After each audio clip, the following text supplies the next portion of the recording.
you, I cannot for the life of me remember what the first question was. You're right. We talked about recess and then we started talking evictions, but what we were talking about was short-term rentals, so holiday rentals specifically.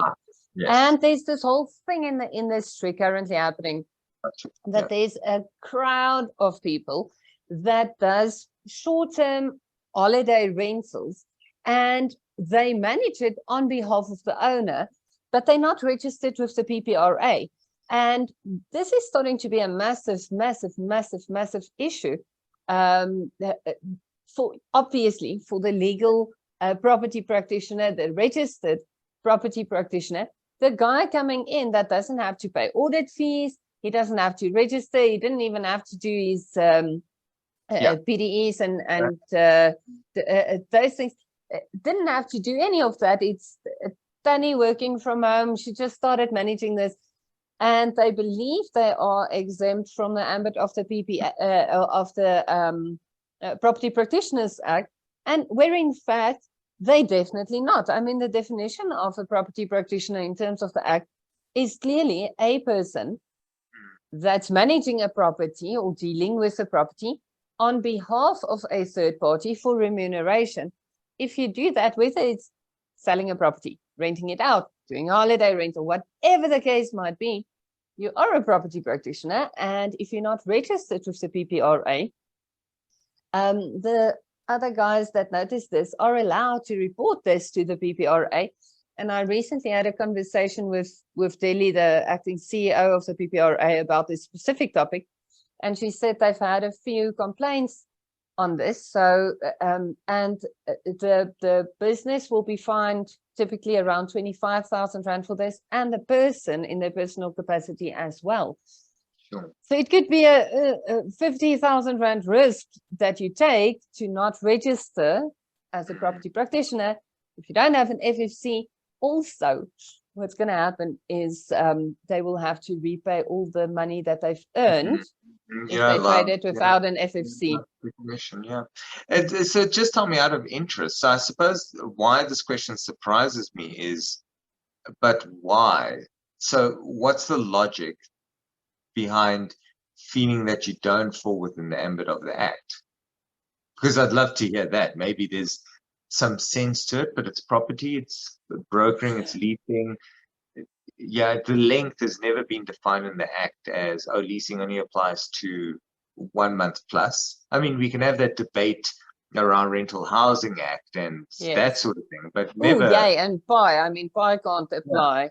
But so where it's coming from, Bruno, this is as well as it is, and this is the only answer I could get for that question, is the reason why the short-term holiday rental guys believe they don't have to register is because they look at the guys, the owners running Airbnb investment sort of things. So it's silly because it's almost like thinking, okay, but if I own a property, I rent it out to my tenant, I manage my own rental, okay? If somebody does that on my behalf, they issue the invoices, they collect the rent, what. Obviously, that person is a property practitioner and they must have an FFC. Yeah. But now what's happening is there's a lot of people that does holiday rentals. So they do the listing on Airbnb or bookings.com or whatever the case might be.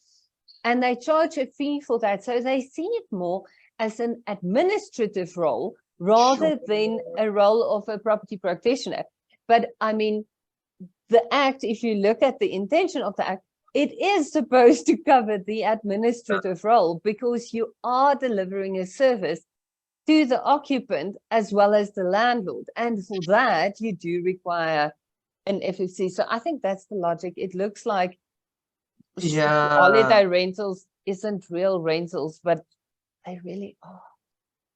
Yeah, that's actually so interesting, though. Sure. Okay, because I mean, the way that you're describing it, I mean, it's clear, obviously. So, like you're in the process of procurement, Airbnb just acts as a platform, simple as that. But it's just so interesting because as you're mentioning this, I'm thinking of situations right now as I go along my long list of like Airbnb clients where some of them literally will only use someone to give them advice on this, but which photos should be loaded, maybe load these photos, that sort of thing. So they very strategically use service providers within the industry to be able to give them the best advice. And this platform is so dynamic that, they just use the platform to be able to go, great, if you word it like this and word it like this, word it like this, you're good. Awesome, you're happy, okay, I'm going off. And it almost becomes more consultancy where they don't care who your tenant is. They just set up your profile and go, it's pretty, here's your picture, here's the picture of the place, we made it look nice, we did a nice little write-up, there you go. And there, arguably, I would say, well, that is just more marketing role than it is a practitioner role. So I suppose there's like a bit of a fine line there, like how far this person goes into, goes from marketing to being a practitioner, or not marketing like property marketing, but marketing as in, this is the design, this is what it looks like, there you go, off you go, do it yourself. My job here is done. I wonder if the line shouldn't be, if the same consultant can help you out on your profile on Airbnb, and the same consultant can help you out on your Tinder profile. If that is the case, I don't think that person is a property practitioner. I think that should be the line. I don't know what kind of pictures you're taking from your Tinder profile. Market positioning. Yeah, sure. I think that's my answer. That's the line. No, that's interesting. It is interesting because I work with a lot of guys that focus their businesses around teaching people what their profiles should look like. And I suppose the question comes in, if they ever cross the line of more than teach and assist in doing, then it starts becoming gray. Like how deep down the rabbit hole do you need to go before you practice? Yeah. And I must say, I think it comes in, I think the line is typically on, not actually the thing. I think the actual line is on engagement with the tenant. As soon as there's engagement with an inquiry, a prospective tenant, a prospective purchaser, a prospective, as soon as that happens, I believe then if I understand correctly, there's a host function there, and I do see with some of the places I book out that the host isn't necessarily the owner, because when you call, it's a rental business, and you go, okay, cool. And they actually even say in the description it's owned by a Yanni, and then you see somebody else's name there under host. So there, I totally agree with you, because that steps into the line of leasing agents. Simple as that. Exactly. Short-term leasing, Exactly. Cool. Awesome. I think that's basically it, right? This was fun. We took two small little innocent questions and we made them last. Well done. That's amazing. That's very well. It's just because I'm just happy to be back. Yeah. I don't know if I'll be back next week though. I think you might be on your own again next week. Not on your own. You have Nikki, and I'm starting to think Nick's even better with this than I am. Nah. Well, I think both of you are really good. It'll be fun for the three of us to do it sometime. Let's do that.